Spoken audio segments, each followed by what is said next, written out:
இன்றைய செய்திகள். தமிழக அரசு வெளியிட்ட முக்கிய அதிரடி அறிவிப்புகள் மற்றும் தலைப்பு செய்திகள். கனிமங்கள் கொண்டு செல்ல கட்டுப்பாடு. பிற மாநிலங்களுக்கு கருங்கல், ஜல்லி, எம்சாண்ட் போன்ற கனிமங்களை கொண்டு செல்வதற்கு அடுத்த 3 மாதங்களுக்கு தற்காலிக தடை விதித்துள்ளது. புதுச்சேரி மற்றும் காரைக்காலுக்கு இந்த தடையிலிருந்து விலக்கு அளிக்கப்பட்டுள்ளது. அரசு பேருந்து பயணிகளுக்கான புதிய நெறிமுறை. அரசு பேருந்துகளில் பயணம் செய்யும்போது சக பயணிகளுக்கு இடையூறு இல்லாமல் செல்போன் பயன்படுத்துவதை உறுதி செய்ய புதிய வழிகாட்டுதல்கள் வெளியிடப்பட்டுள்ளன. ஸ்பீக்கரில் பேசுவதை தவிர்த்து இயர்போன் பயன்படுத்துமாறு அறிவுறுத்தப்பட்டுள்ளது. பள்ளியில் காமராஜர் காலை உணவு திட்டம்.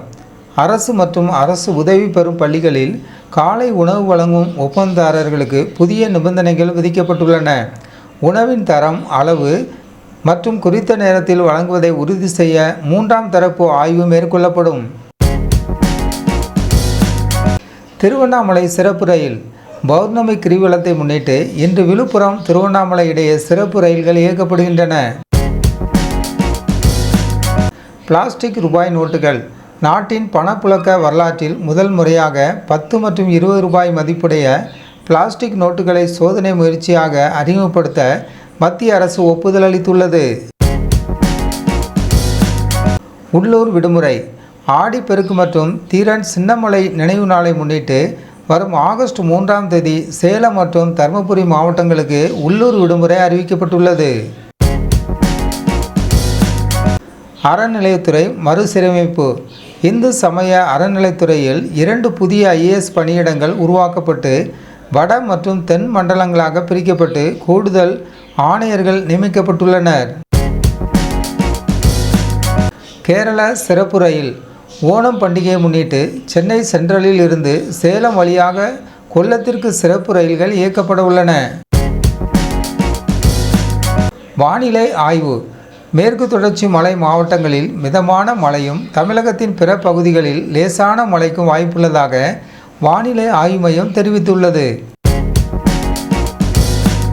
மருத்துவ படிப்பு சேர்க்கை. தமிழகத்தில் MBBS, PDS படிப்புகளுக்கு 22,627 பேர் விண்ணப்பித்துள்ளனர். மதிப்பெண் சான்றிதழ். 12ஆம் வகுப்பு பொதுத் தேர்வு எழுதிய மாணவர்களுக்கான அசல் மதிப்பெண் சான்றிதழ் இன்று 30ஆம் தேதி பள்ளிகளில் வழங்கப்படும். ரேஷன் கார்டு விநியோகம். புதிய குடும்ப அட்டைகள் இனி அஞ்சல் சேவை மூலம் நேரடியாக பயனாளிகளின் வீட்டுக்கே அனுப்பி வைக்கப்படும் என அறிவிக்கப்பட்டுள்ளது. டாஸ்மாக் பார்கள் அமைப்பதற்கான இடவசதி மற்றும் கட்டமைப்பு விதிமுறைகளில் மாற்றம் செய்யப்பட்டுள்ளன. மதுக்கடையிலிருந்து 100 மீட்டர் சுற்றளவுக்குள் பார்கள் அமைக்க அனுமதி மற்றும் இடப்புற 15 சதுர மீட்டரிலிருந்து 20 சதுர மீட்டராக உயர்த்தப்பட்டுள்ளது. PF வட்டி வருங்கால வைப்பு நிதி. சந்தாதாரர்களுக்கு வட்டி வரவு வைக்கும் பணி நடைபெற்று வருகிறது. இதுவரை பெறாதவர்கள் பதற்றமடைய வேண்டாம். சில நாட்களில் வங்கி கணக்கில் சேர்க்கப்படும். ரயில்வே தக்கல் டோக்கன் முறை. தக்கல் டிக்கெட் முன்பதிவில் கூட்டத்தை தவிர்க்கவும் முறைகேடுகளை தடுக்கவும் மேற்கு மத்திய ரயில்வே மண்டலத்தில் ஆகஸ்ட் 1 முதல் புதிய டோக்கன் முறை அறிமுகப்படுத்தப்படுகிறது. மரியானோவா நியூஸ் சேனலுக்கு புதியவராக இருந்தால் மரியானோவா நியூஸ் சேனலை சப்ஸ்கிரைப் பண்ணுங்கள்.